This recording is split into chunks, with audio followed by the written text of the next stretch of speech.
শুনো হে নবীজির উম্মতে রোজা রাখো রমজানে, পবিত্রতা রক্ষা করো দরজা খোলা জান্নাতে। পবিত্রতা রক্ষা করো দরজা খোলা জান্নাতে। শুনো হে নবীজির উম্মত রোজা রাখো রমজানে, পবিত্রতা রক্ষা করো দরজা খোলা জান্নাতে। পবিত্রতা রক্ষা করো। জবান বন্ধ কেন? গুনাহ হবে? বলেন তো আমার সাথে, শুনো হে নবীজির উম্মত রোজা রাখো রমজানে, পবিত্রতা রক্ষা করো জান্নাতের ওই দরজা খানি। আরে রমজানেতে খোলা শুনি, দুজকের দরজা খানি বন্ধ থাকে সেই দিনে। পবিত্রতা রক্ষা কর দরজা খোলা জান্নাতে। পবিত্রতা রক্ষা কর। শুনো হে নবীজির উম্মত রোজা রাখো রমজানে, পবিত্রতা। রেস্তোরাঁ আর হোটেলগুলি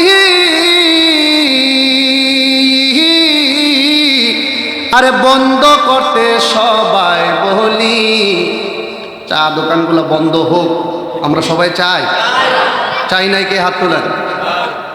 আপনারা চান না? চাই তো ইনশাল্লাহ। এই কথাই বলতেছে, রেস্তোরাঁ আর হোটেলগুলি আরে বন্ধ করতে সবাই বলি। নবীর উম্মত হও যদি ভাই ভয় করো না আল্লাহ রে, পবিত্রতা রক্ষা করো দরজা খোলা জান্নাতে। পবিত্রতা। শুনো হে নবীজির উম্মত রোজা রাখো রমজানে, পবিত্রতা রক্ষা করো। আরে রোজাদারের খুশির খবর আরে দুনিয়াতে করো সবর। মারহাবা। আরে রোজাদারের খুশির খবর আরে দুনিয়াতে করো সবর।